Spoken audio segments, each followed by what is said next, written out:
어제는 믿음이 없이는 하나님을 기쁘시게 할 수 없다라는 말씀을 드렸습니다. 저는 이런 생각을 해봅니다. 우리가 이제 부활절 헌금을 마음속으로 이제 준비를 하고 있잖아요. 여러분, 우리가 부활절 헌금을 준비할 때도 반드시 믿음으로 준비하고 드릴 수 있기를 주의 이름으로 축복합니다. 물론 여러분이 어떤 식으로 부활절 헌금을 드리든 교회 선교에 유용하게 쓰여질 거예요. 하지만 믿음이 없이 드렸다면은 그냥 대충 내 상황 보고 이 정도면 되겠지라고 드렸다면 헌금은 드렸지만 하나님을 기쁘시게 하는 데는 실패할 수 있습니다. 우리의 믿음은 반드시 우리의 행동으로 드러나야 되고 그때 우리가 하나님을 기쁘시게 할 수가 있는 거예요. 하나님은 중심을 보시지 액수를 보시는 분이 아니십니다. 그런 믿음을 야고보는요, 죽은 믿음이냐 산 믿음이냐 이걸 가지고 오늘 설명을 하고 있어요. 우리는 우리의 의로움이 아니라 믿음으로 구원받는 사실을 저희는 믿고 있습니다. 그런데 오늘 야고보서의 권면은요, 우리가 가지고 있다고 생각하는 그 믿음이 과연 우리를 구원할 만큼의 효력이 있는 믿음이냐 하는 거예요. 너희가 가진 믿음이 너희를 구원할 만한 것이냐? 하나님이 말씀하시는 그 믿음을 너희가 가지고 있는 거냐? 하나님이 기뻐하시는 그 믿음을 가지고 있는 거냐? 아니면 네 멋대로 믿으면서 천국 갈 거라고 오해하고 있는 거 아니냐? 물어보는 거죠. 이 야고보가 말씀하고 있는 것은 정말 하나님이 기뻐하시는 그 믿음을 내가 가지고 살아가고 있는가 하는 거예요. 행함이 없는 믿음은 죽은 믿음이라.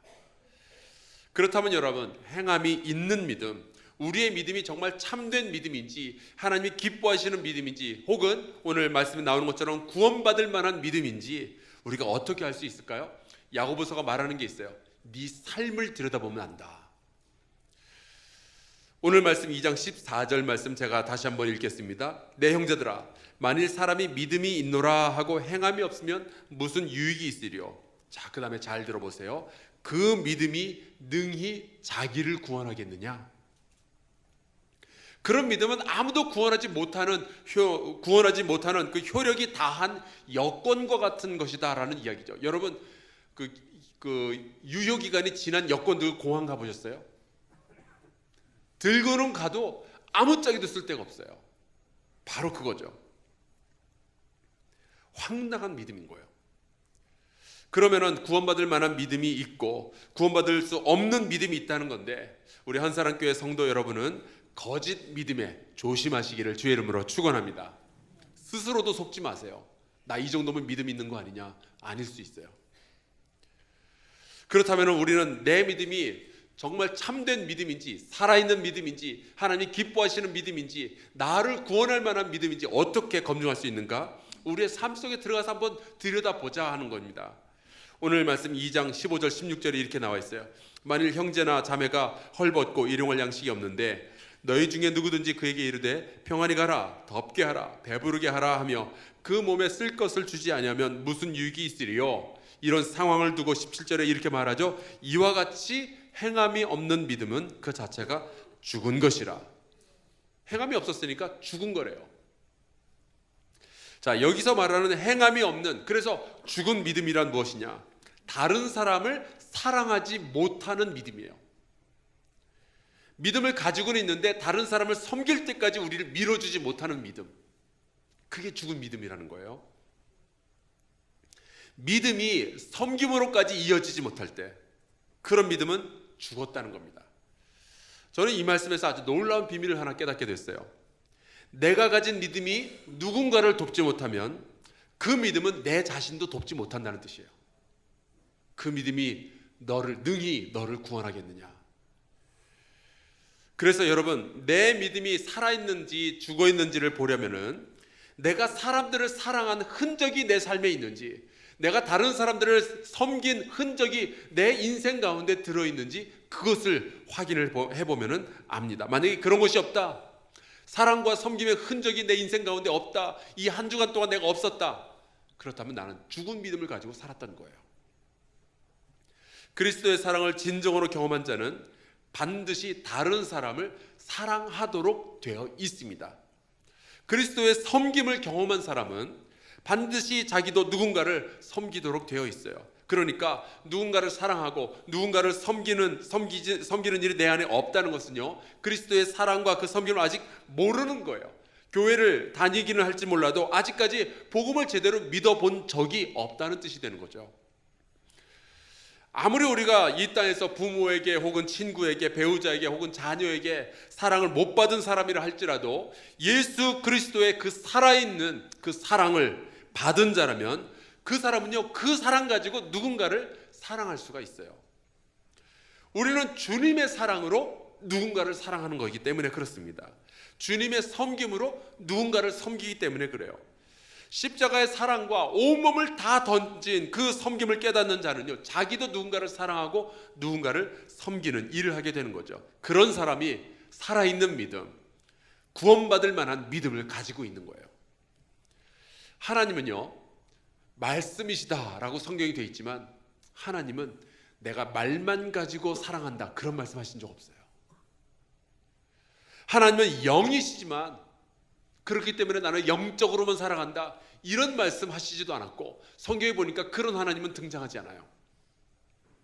그분은 우리를 위해서 육신을 입으시고 죄인들을 위해서 세상에 태어나셨고요, 우리와 함께 사신 분이셔요. 빌립보서 2장 7절, 오히려 자기를 비워 종의 형체를 가지사 사람들과 같이 되셨다. 여러분, 종이 뭐 하는 사람이에요? 섬기는 사람 아닙니까? 그런데 하나님이 종이 되셨대요. 자기의 창조물을 섬기기 위해서 사람과 같이 되신 겁니다. 그리고 죄악 가운데서 죽어가는 이들에게 타는 심정으로 하나님의 사랑과 그 마음을 전하시고 결국 십자가에 달려서 죽기까지 섬기셨잖아요. 이것에 대해서 마태복음 20장 28절에 예수님께서 직접 말씀하셨어요. 인자가 온 것은 섬김을 받으려 함이 아니라 도리어 섬기려 하고 자기 목숨을 많은 사람의 대속물로 주려 함이니라. 여러분, 하나님은 우리의 아버지이심을 믿습니다. 하나님은 그러니까 우리를 죽을 때까지 인도해 주시는 분이셔요. 그분은 우리를 돌보아 주시는 분이십니다. 어떻게 하느냐? 내 인생이 가장 힘들 때, 내가 고난 가운데 있을 때 기도를 해보면은요, 하나님은 절대로 가만히 떨어져서 우리를 보고만 계시는 것이 아니에요. 내 곁에 계시고 우리를 붙들어 주시고 우리를 사랑하시고 우리를 위해서 죽기까지 섬기신 그 사랑을 우리에게 부어주시는 거죠. 그것을 믿는 것이 믿음이기 때문에 그 사랑을 깨달은 자는 다른 사람을 사랑하지 않을 수가 없는 거예요. 이 믿음을 가진 사람은 사랑의 흔적, 그 섬김의 흔적이 그의 인생 가운데 차곡차곡 남겨지는 줄로 믿습니다. 그래서 고린도후서 5장 14절에 이런 말씀이 있어요. 그리스도의 사랑이 우리를 강권하시는도다. 강권해서 뭘 하게 해요? 누군가를 사랑하게 하는 거예요. 그 사랑을 아는 자는 누군가를 사랑하지 않고서는 살아갈 수가 없는 겁니다. 그렇기 때문에 여러분, 언제가 내 신앙의 위기냐? 사업에 실패했을 때가 아니에요. 건강을 잃어버렸을 때가 아니에요. 하나님께 엎드려서 기도할 수 있잖아요. 사방에 우겨쌈을 당했을 그때가 내 신앙의 위기가 아닙니다. 하나님의 능력을 체험할 수 있는 오히려 좋은 찬스예요. 내 신앙인이 살아가면서 내 신앙의 진짜 위기는 언제냐? 내 사랑이 식을 때예요. 내 사랑이 메말릴 때.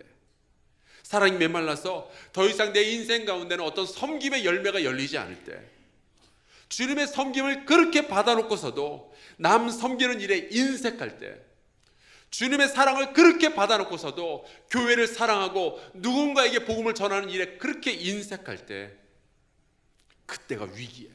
우리의 믿음이 죽어가고 있다는 뜻입니다. 그때 여러분, 방치해 두시면 안 돼요. 예수님은 십자가의 사랑으로 우리를 구원해 주셨어요. 그 사랑을 믿는 믿음이라면, 살아있는 믿음이라면 우리는 사랑의 섬김이 우리 안에서부터 외부로 자꾸만 나와야 할 줄로 믿습니다. 18절 말씀에 이런 말씀이 나와요.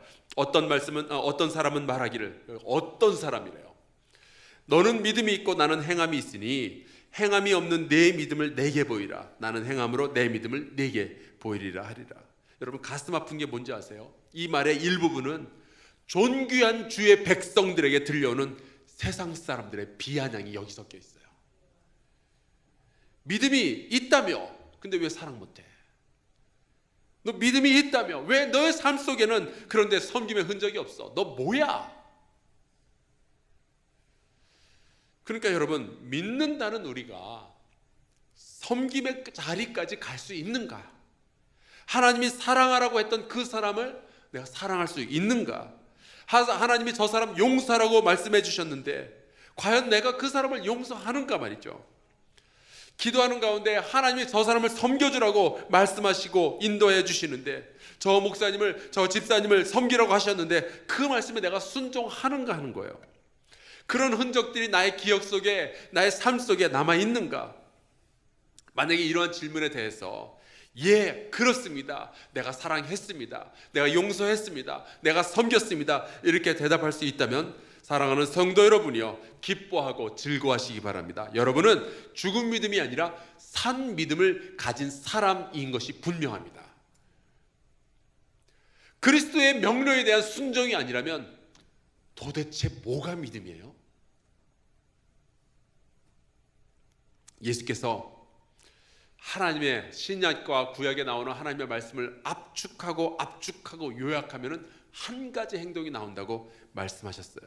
율법과 선지서를 다 요약하면 이 하나의 단어가 딱 나온대요. 그것이 무엇이냐? 사랑.